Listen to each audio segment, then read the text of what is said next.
Isn't it great when you know somebody, or maybe it's you yourself, that has the ability to say the right thing at just the right time? It just seems like such a great gift to have, to soothe and comfort other people and to know what to say when it needs to be said.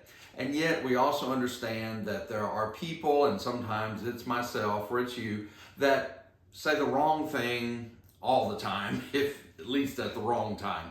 But in the book of Ecclesiastes, Solomon has dealt a lot with the words that people use and how people say things. And he comes back to that subject in chapter 10, beginning at verse 11.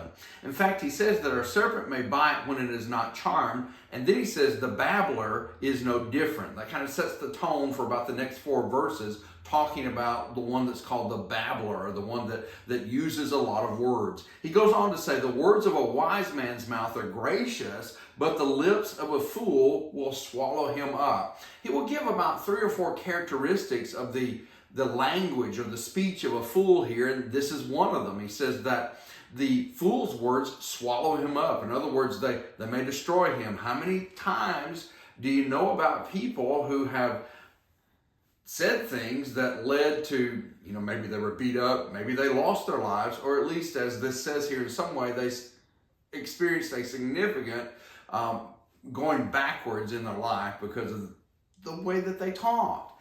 Next, it says the words of his mouth begin with foolishness, and the end of his talk is raving madness. You see, that's the problem with the babbler. He doesn't know when to quit. He starts out, talking foolishness, and then it just gets worse and worse and worse and worse. And have you ever noticed that people like this seem to be self-proclaimed experts on every subject that you could ever possibly bring up?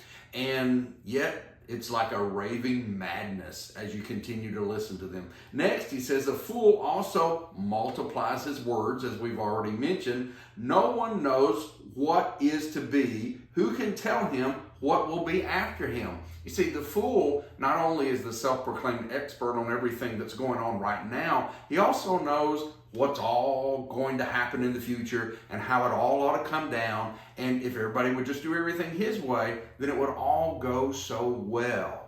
And yet, how can you know that? How can you know the future? Well, only the fool really pretends like he does.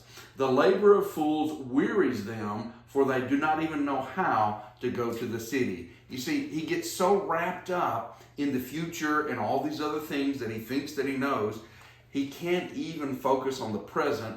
And as Solomon closes this section out, he says he can't even find his way to the city. In other words, they talk about people who don't have enough sense to chew gum and walk in a straight line at the same time. Well, that's kind of what he's talking about here. He doesn't even know where he's going.